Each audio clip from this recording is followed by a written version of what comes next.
Europe में औरत ज़ात को एक आवारा कुत्ते से भी ज्यादा अहमियत नहीं दी जाती है। वहाँ जवान लड़कियों को सिर्फ बिस्तर की जीनत और मीडिया पर चढ़ाकर पैसे कमाने का जरिया समझा जाता है। इस वक्त अगर सर्वे किया जाए तो पूरी दुनिया में सबसे ज्यादा तलाकें और औरतों की इज्जत लूटने के केसेस के हवाले से यूरोपीय मुल्क सबसे आगे नजर आएंगे। जबकि हमारे यहाँ बहुत से लोग दिन रात ये कहते नजर आते हैं कि यूरोप को देखें, वो कितने साफ सुथरे, नज्मो ज़ब्त के पाबंद, बाशऊर और तालीम याफ्ता लोग हैं, और एक हम हैं कि हम हर काम गलत करते हैं और हमारी जिंदगियां भी अजीरन हैं।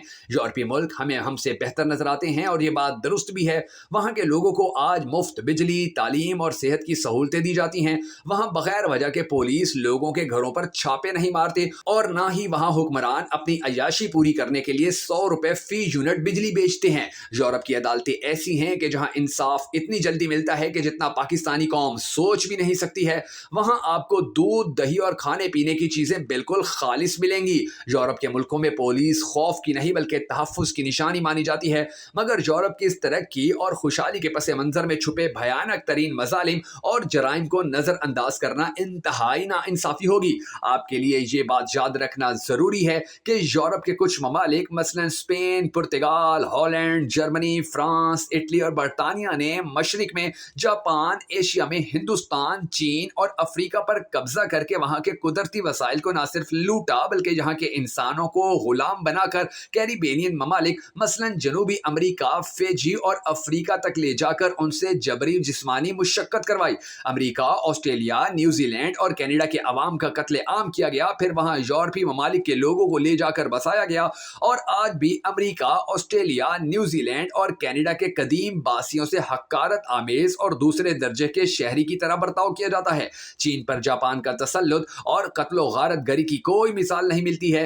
एक बार अफ्रीका से 3 समंदरी जहाजों में 1,30,000 अफ्रीकी गुलामों को लातीनी अमेरिका और यूरोप ले जाते हुए 25,000 गुलामों की मौत हो गई थी। इन कैदियों को पिंजरानुमा जहाजों में ले जाया जा रहा था। रास्ते में 30,000 गुलाम भूख से मर गए, जिन्हें समंदर बुर्द कर दिया गया था। ऑस्ट्रेलिया और न्यूजीलैंड पर कब्जे के दौरान बरतानवी साम्राज्य से मकामी आबादी साला साल लड़ती रही। चूंकि उनके पास जदीद असलहा नहीं था, इसलिए तीर कमान से बंदूक का मुकाबला क्यों कर सकते थे। ईस्ट इंडिया कंपनी ने सिर्फ 50 साल में हिंदुस्तान से लॉर्ड कलायो की सरपरस्ती में 7 बहरी जहाजों से सोना, चांदी और कीमती जवाहरात इंग्लिस्तान पहुंचाए। स्पेन ने तो लातीनी अमरीकियों पर कयामत ढाई। ये लोग मकामी आबादी को बिस्किट खिलाकर उनसे सोना चांदी लूटते रहे। लातीनी अमरीकी अवाम इतने पुरअमन थे कि लामा यानी गाय नुमा जानवर को काट कर खाना तो दरकुनार, वो उससे हल भी नहीं चलवाते थे। जब हस्पानवी हमला आवर घोड़ों पर सवार तलवार लेकर मकामी आबादी के किसी रिवायती मेले में पहुंचे तो अवाम ने उन हमला आवरों को मेहमान समझकर तहाइफ पेश किए, जबकि हस्पानवियों ने उनका कत्ले आम शुरू कर दिया। बरतानवी साम्राज्य हिंदुस्तानी अवाम को गुलाम बनाकर लातीनी अमरीकी मुल्क और फिजी और जापान के मशरकी मुल्क में जबरी मुशक्कत करवाने ले गया। आज भी सोरी नाम में 30% और फिजी में 50% हिंदुस्तानी अवाम बसते हैं। कनाडा में तो आज भी मकामी आबादी को फर्स्ट सिटीजन कहा जाता है, लेकिन उनके साथ बर्ताव इंतहाई हकारत आमेज होता है। जहां मकामी आबादी का मजहब जबरन तब्दील करवाया जाता है, यानी इन्हें ईसाई बनाया जाता है। मकामी आबादी के लोग यहां तक के सगे भाई बहन अपनी जबान में बात नहीं कर सकते, इन्हें अंग्रेजी में बात करनी पड़ती है। चर्च मकामी आबादी के साथ खसूसन बच्चों के साथ बेईमाना सलूक करता है। इस पर मौजूदा कैनेडियन वजीर आजम ने फर्स्ट सिटीजन से माफी भी मांगी है। अगर जंगें ना होती और फौज ना होती तो शायद इतने इंसान ना मरते। अजीम कम्युनिस्ट इनकलाबी खातून कॉमरेड ईमा गोल्डमान ने कहा था कि सरमायादारी की सबसे बड़ी पुष्ट पनाह जंगजोई और फौज परस्ती है। फौज परस्ती का जवाल ही सरमायादारों के जवाल का सबब बन सकता है। जब मुल्कों की सरहदें नहीं थीं और तबकात भी नहीं थे तो उस वक्त इस्तेहसाल और लूट मार भी नहीं थी। दौरे जदीद में देखें तो सिर्फ आलमी जंग अव्वल और दोइम में 5 करोड़ इंसान जान से जाते रहे। इन जंगों को रोकने के लिए अक़वाम मुत्तहिदा तश्कील दिया तो दूसरी जानिब जंग को होलनाक और खूनख्वार बनाने के लिए नेटो तश्कील दी गई। आज अमेरिका की सनती पैदावार का 70% असलहे की पैदावार पर मुश्तमिल है।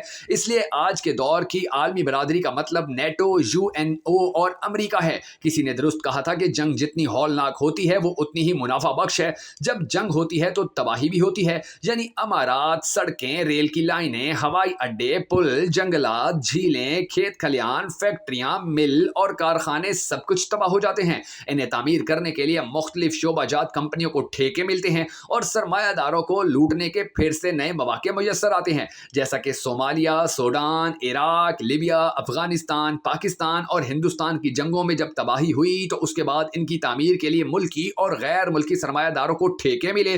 اسی لیے عالمی سامراج میدان جنگ تخیل کرتا ہے، ہتھیار پیدا کرتا ہے اور ہتھیار اٹھانے والوں کو مختلف مصنوعی جھگڑوں میں بانٹ کر بے روزگار کرتا ہے. پھر وہ مجبور ہو کر جنگ میں جڑ جاتے ہیں. ہندوستان اور پاکستان کو لے لیں، ہم 70 سال سے لڑتے آ رہے ہیں. یہاں کے عوام بھوک، افلاس اور غربت کے شکار ہیں. کیا امریکہ اور کینیڈا آپس میں لڑتے ہیں؟ کیا نیوزی لینڈ اور آسٹریلیا لڑتے ہیں؟ کیا جرمنی اور آسٹریا آپس میں لڑتے ہیں؟ جی نہیں، کیونکہ ان کا کام لڑوانا اور اسلحہ بیچنا ہے. آج کی دنیا میں کچھ ممالک دفاعی بجٹ پر پارلیمنٹ میں جواب دہ ہوتے ہیں، مگر بہت سے ملکوں میں نہیں ہوتے. امریکہ میں پینٹاگون کے دفاعی بجٹ کو آج تک کانگریس میں کبھی زیر بحث نہیں لایا گیا. اس بار پاکستان کا جنگی بجٹ 930 ارب روپے ہے، جبکہ تعلیم اور صحت کا بجٹ صرف 1.5% ہے. جس ملک میں دالیں 200 روپے کلو، تیل 200 روپے لیٹر، چاول 400 روپے، روٹی 15 روپے، دودھ 150 روپے فی لیٹر، چینی 200 روپے اور گوشت 400 روپے کلو ہو، وہاں ہم ایک میزائل بنانے اور ٹیسٹ کرنے پر 6 ارب روپے کیوں کر خرچ کر سکتے ہیں؟ کہا جاتا ہے کہ ہم یہ تجربے نہ کریں تو ہندوستان ہم پر قبضہ کر لے گا.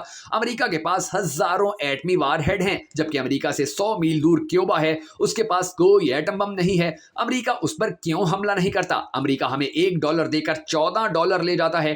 IMF اور ورلڈ بینک نے ہمیں کنگال کر دیا ہے. امریکی مفادات کے لیے ہمارے ہزاروں فوجی سپاہی اور عوام جان سے جاتے رہے. ہمیں اربوں روپے کا نقصان ہوا، جبکہ ہندوستان ہمارا پڑوسی ملک ہے، اس نے ہمیں امریکہ کے مقابلے میں کوئی بھی ایسا نقصان نہیں پہنچایا. پھر بھی ہم انڈیا کو دشمن اور امریکہ کو دوست گردانتے ہیں. پوری دنیا میں اسلحے کی دوڑ کو روکنا ہوگا، تبھی دنیا کے عوام جی سکیں گے. ساحل نے درست کہا تھا کہ گزشتہ 300 سال میں جتنی ترقی دنیا آج دیکھ رہی ہے، اتنی ترقی انسانی تاریخ میں پہلے کبھی دیکھنے میں نہیں آئی. جو ترقی ان 300 سالوں میں ناچتی گاتی نظر آ رہی ہے، وہ ترقی گزشتہ ہزاروں سالوں میں کیوں نظر نہیں آئی؟ یہ وہ سوال ہے کہ جسے سمجھنے کی ضرورت ہے. ان 300 سالوں میں فیوڈلزم کا خاتمہ اور سیکولر اور لبرل خیالات سامنے آئے. ٹرانسپورٹیشن کا جدید نظام آیا، نئی سائنسی ایجادات ہوئیں، کیپٹلزم جیسا نظام آیا، منافع کے لالچ کی وجہ سے نئی چیزیں بنی. دنیا کے لیے عظیم ترقی کے کام کیے گئے، لیکن اس کے باوجود سوال یہ ہے کہ اس ترقی کی بنیادی وجہ کیا تھی؟ اس کی بنیادی وجہ یہ ہے کہ جب یورپ کا معاشرہ چرچ کے کنٹرول سے آزاد ہوا تو اس کے بعد یورپ کی دنیا میں عظیم ترقی دیکھنے میں آئی. عہد وسطی کے زمانے میں یورپ پر چرچ کا کنٹرول تھا. تمام یورپ کا تعلیمی نظام چرچ کے کنٹرول میں تھا. چرچ مذہبی تعلیم کے ذریعے انسان کی ذہن سازی کرتا تھا. بادشاہ اور حکمران چرچ سے خوف زدہ تھے. پوپ اور چرچ سے عام آدمی، بادشاہ اور حکمران سب خوف کھاتے تھے. بادشاہ، حکمران اور عوام خوف کی وجہ سے چرچ کی تعلیمات پر عمل کرتے تھے. جو بھی چرچ کی مخالفت کرتا تھا اسے عیسائیت سے نکال دیا جاتا تھا. بادشاہ ایسا کرتا تو چرچ اس کے خلاف بغاوت کرا کے اسے قتل کرا دیتا تھا. عام آدمی پوپ کے کنٹرول سے باہر نکلنے کی کوشش کرتا تو اسے مروا دیا جاتا. پھر ایک زمانہ آیا کہ جب چرچ اور پوپ کے خلاف منظم انداز میں تحریک چلی. تاریخ میں اس تحریک کو نشاط ثانیہ کے نام سے یاد کیا جاتا ہے. اس تحریک کی کامیابی کی بنیادی وجہ یہ تھی کہ تعلیم کے نظام کو سیکولر اور لبرل بنیادوں پر کھڑا کیا گیا. دنیا کے جدید تقاضوں کو مد نظر رکھتے ہوئے تعلیم کے نظام کی بنیاد رکھی گئی. نشاط ثانیہ کی تحریک نے یورپ کے تعلیمی نظام کو پوپ اور چرچ سے آزادی دلوا دی. یورپ نے چرچ سے ناطا توڑا اور تجارت کا دور شروع ہوا. سائنسی خیالات کو اہمیت ملنے لگی. سیاسی اور فکر و نظریات میں جمہوری اقتدار کی آمد کا آغاز ہوا. اس کے بعد یورپ میں روشن خیالی کی تحریک کا دور شروع ہوا. اس تحریک کی وجہ سے یورپ میں مذہبی تعصبات کا خاتمہ ہوا. روشن خیالی کی تحریک کا مرکز فرانس بنا. یہاں کے فلاسفرز نے یورپ میں ذہنی تبدیلی لانے میں مرکزی کردار ادا کیا، اور آج اس فرانس کی وجہ سے پورا یورپ ترقی کے آسمانوں کو چھو رہا ہے. دوستو، اگر آپ کو ہماری یہ ویڈیو پسند آئی ہو تو بھکن نیٹ ورک ویڈیوز کو سپورٹ کرنے کے لیے ہماری اس ویڈیو کو لائک اور شیئر ضرور کر دیجیے گا.